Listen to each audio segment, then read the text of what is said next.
What if I told you that poverty is not always caused by lack of opportunity? Sometimes it's caused by ignored habits. You are not broke because God said so. You are broke because you are doing something wrong. You are doing something He never approved.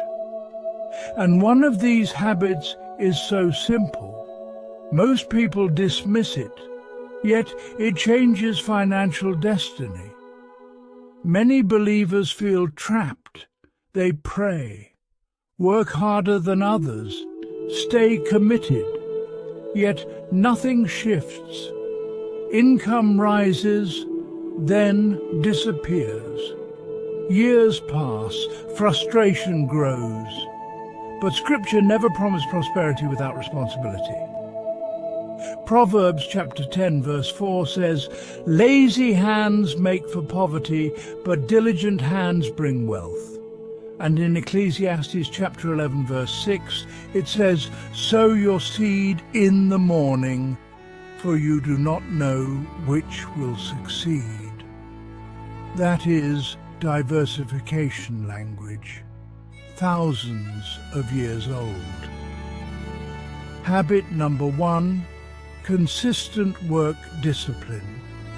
Not occasional effort, daily consistency. Small actions repeated create large results. Success is rarely dramatic, it is repetitive. Habit number 2, multiple streams. Thinking, relying on one source, creates vulnerability. Explore skills, create side value. Start small. Growth begins with one step. Habit number 3, long-term thinking. Short-term pleasure destroys long-term stability. Delay gratification. Invest patience. Most wealth grows slowly, then suddenly.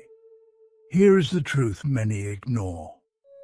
Poverty is rarely instant. It is built by neglected habits, but wealth is also built by intentional ones. If this message challenged you, subscribe now, because in the next video I'll reveal why you will never prosper until you understand these 9 biblical truths. Amen.